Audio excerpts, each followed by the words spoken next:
রাখে না, কিন্তু একটা মন তাদের জানার একটা আগ্রহ আছে, তাদের পরিবারের তরফ থেকেও আগ্রহ আছে।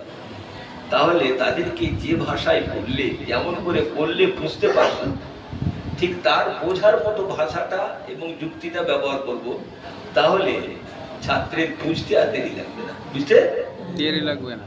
অন্তরে যখন বিষয়টা ঢুকে যাবে, একটা হলো দিল, একটা হলো দিমাগ। দিমাগ দিয়ে আমরা বুঝি, দিল দিয়ে অনুভব করি। কি করে? দিল দিয়ে অনুভব করি। ইসলামের দিলের কিমত বেশি, দিমাগের কিমত কম। কারণ দিমাগ দিয়ে কিছু তথ্য আহরণ করা যাবে, মূল্যায়ন হবে অন্তর দিয়ে। মূল্যায়ন হবে কি দিয়ে? অন্তর। সেই জন্য মূল্যায়ন করার জন্য দিল লাগবে। তো উস্তাদ যদি দরদি দিল রাখেন, তাহলে ছাত্রেরও মনে সেই দরদটা যাবে।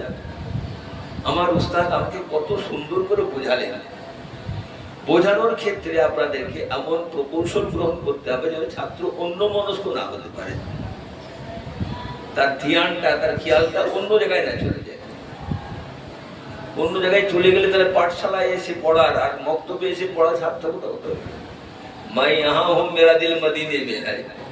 তো বিজেপি বলেছিল তাহলে মদিনাতেই চলে গেল, ধরটা এখান থেকে কি করছো? তাই তো নাকি?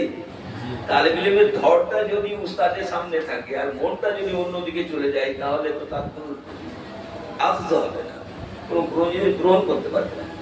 মনটা সমেত তাকে হাজির থাকতে হবে, মনটা সমেত তাকে হাজির থাকতে হবে। সেই জন্যে আমি আপনাদের কাছে ছোট ভাই হিসাবে, আমার নিজের ছোট ভাই নেই, আমি ভাইদের মধ্যে ছোট দু ভাই আমরা, সেই জন্য আমি কিছুক্ষণের জন্য আমার ছোট ভাই হিসাবে গণ্য করছি। সেই ছোট ভাইকে যদি আমার কিছু বলার থাকতো, আমি যেভাবে বলার চেষ্টা করতে চাইছি, হয়তো পারছি না, কিন্তু সেই